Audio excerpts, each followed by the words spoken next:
Tonight, a major TV event. Part 1 of the story of a remote Dutch trading post that would become the armpit of the world. It captured our imagination and held our dreams close to its breasts, gently drowning us in a milky discharge. It is the site of some of mankind's most grandiose achievements, and also our society's most squalid and depraved debaucheries. A history of liberty.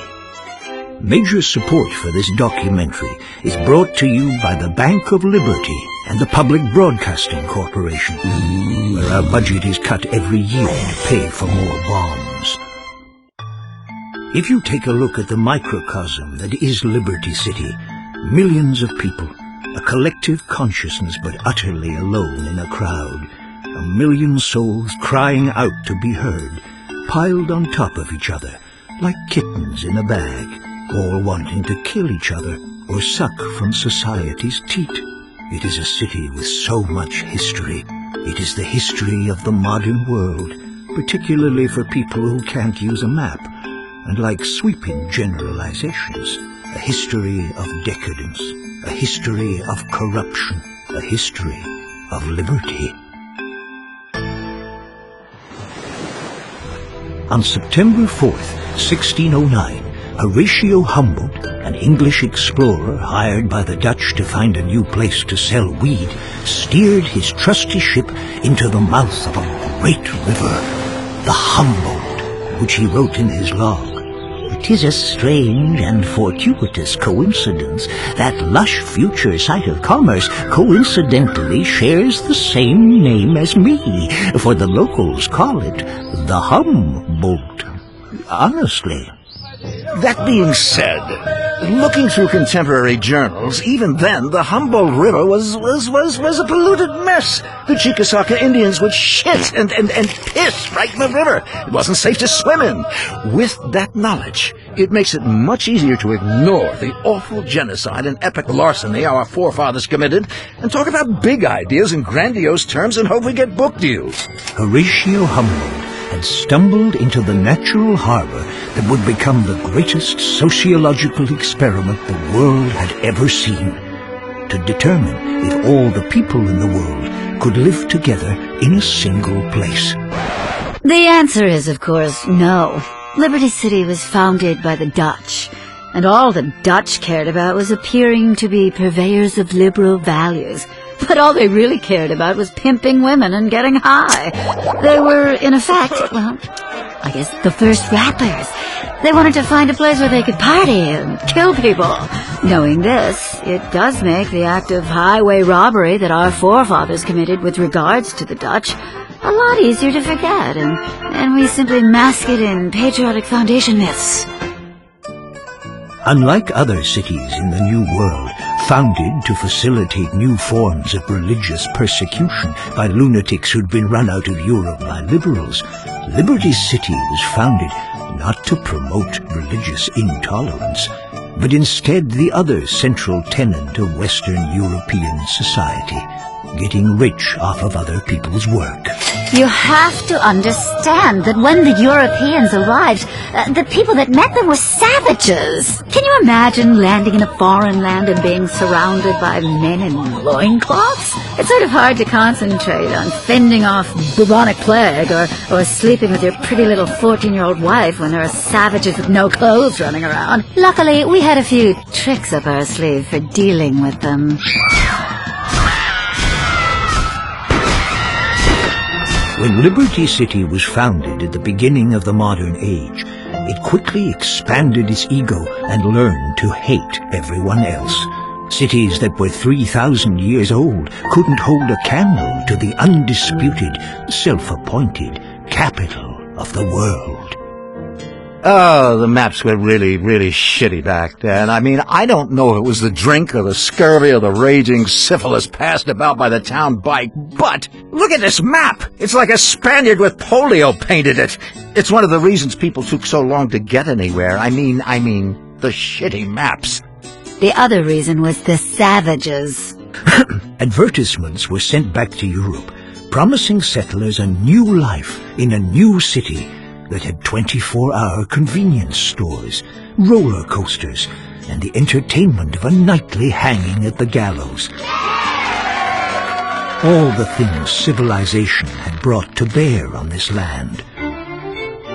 All of Europe wanted to come see what freedom was really like. When they arrived, they were aghast at America's new pastime, watching animals fuck and betting on it. Yes, well, this truly was the city of the future. Word spread, so did the settlement. They chose the slender island in the bay, which they called Algonquin, after the old Indian word Algon-ku-win, thought by some to mean place for condo skyscraper, and by others as island to catch an STD.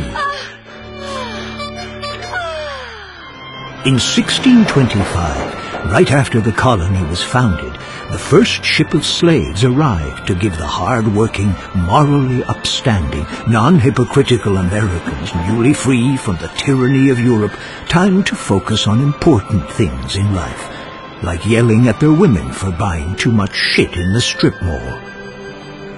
The new economy was a boom.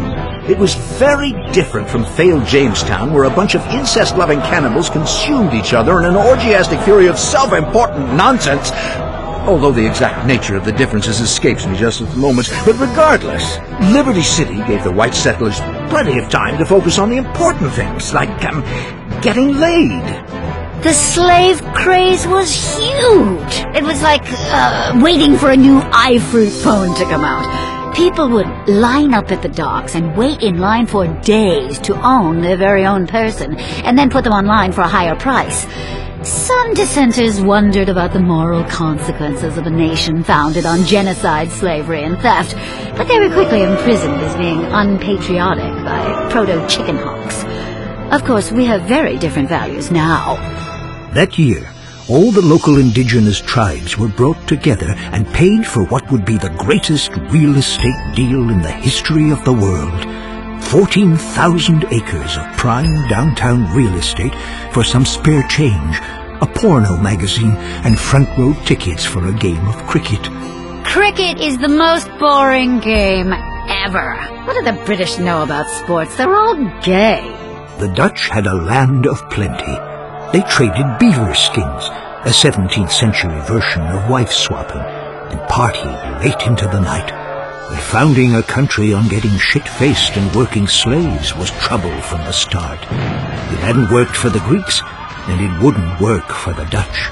4,000 miles from home and no internet connection to read up on soccer scores, the populace became disenchanted. The colony's deep-seated racism and love of 24-hour shopping would begin to prove to be its undoing.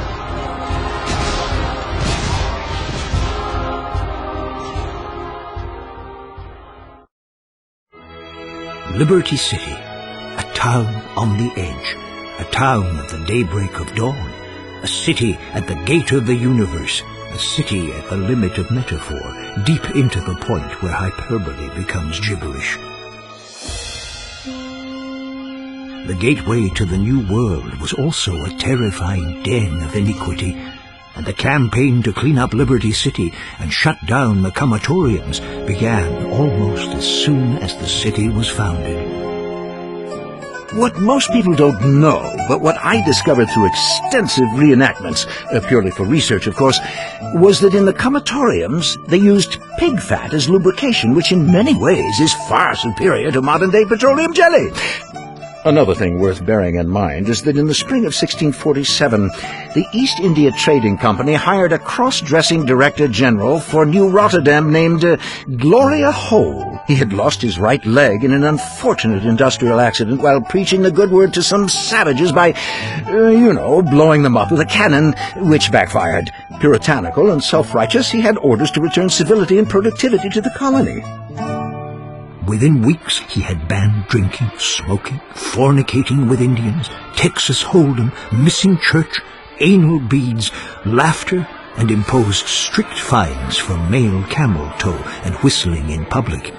It wasn't well received. The city was burned to the ground.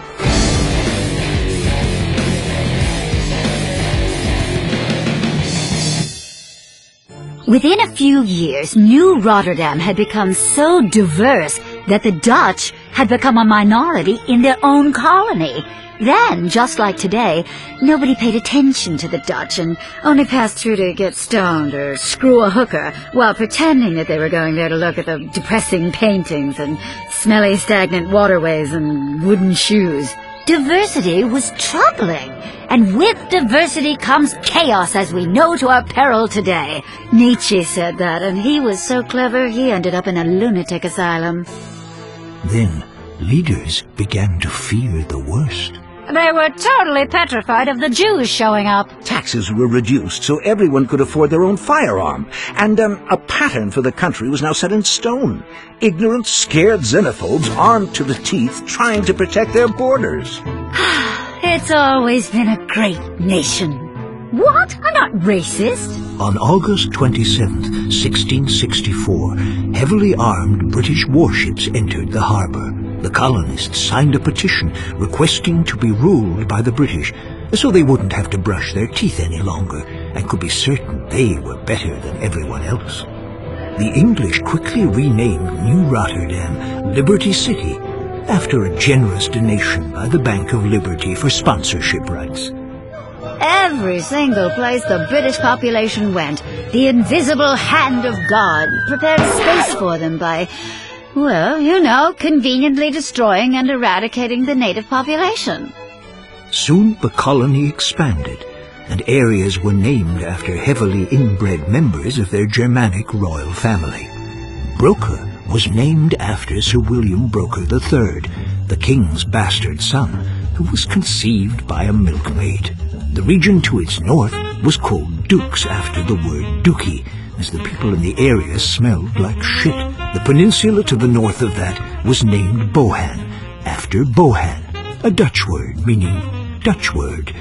And the area across the river was dubbed Alderney, after Philip de Alderney, who was the only person who could tolerate living in an oily, mosquito-filled swamp full of industrial wastelands and soccer moms.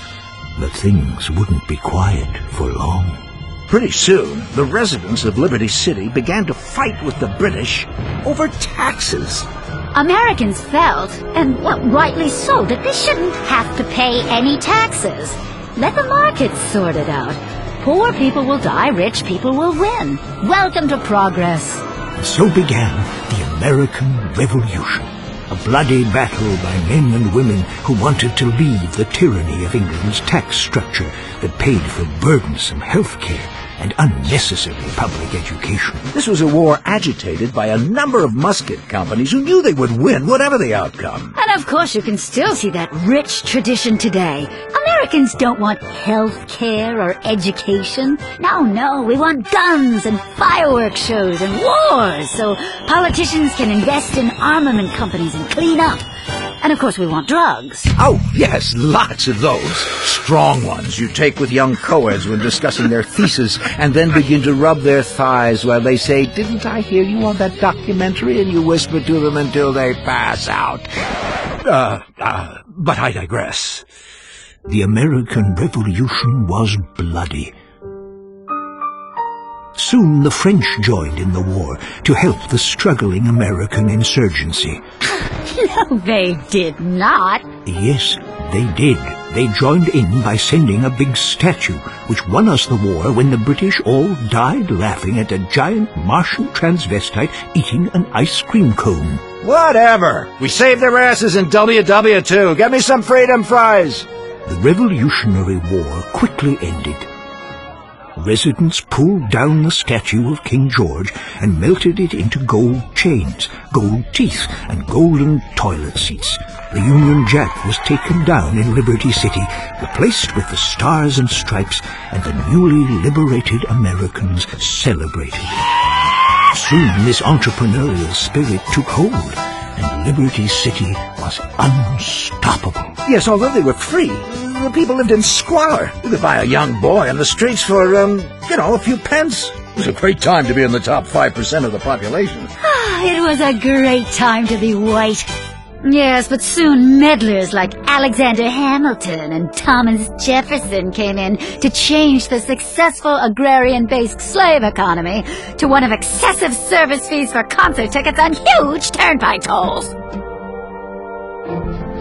With slavery soon outlawed in Liberty City and the other northern colonies, righteous women were forced to spend time under the train tracks, servicing men for 3 pence. You could get your knob slobbed for less than the price of a donut. It was a nation on the up. The politicians were having a field day. You couldn't get them to vote because they were all out having their knobs slobbed. To keep the country moving forward, the capital of the nation was moved from Liberty City to a malaria swamp on the banks of the Potomac, miles to the south. Thankfully, the politicians moved out of Liberty City, and the stage was set for organized crime and mobs to really make a difference. The city soon became, well, a microcosm of all the contrasting elements of modern life. Palaces, self-extravagance, squalor, tenements, trannies, men, women, and children crowded together like a nest of cockroaches. Just like the Liberty City of today, only with less rich hedge fund dorks trying to be homeboys. With tensions rising and civil war on the horizon, Frederico Fitzpatrick planned to head off and teach the South a lesson. But before doing so, continued his great project to bring calm and civilization to all. A central repository for the most hopeless specimens of degraded humanity to get high in. A park in the middle of Liberty City that would become the great democratic meeting ground where, no matter how rich or how poor, you could get dragged into the bushes and raped. Yet beyond its tranquil borders, tension was breaking out. A lot of people were tired of living in black and white. They wanted color, and there were riots. There were kids sleeping in the streets, begging, willing to do anything for a nickel. And there were no taboos or TV shows to catch you doing what is natural between a man and a boy. The nation was sliding inexorably into civil war, which we'll leave until next time. Unless you have the foresight to pre-order the box set of DVDs. Join us next time for A History of Liberty Part 2, The Civil War and Beyond.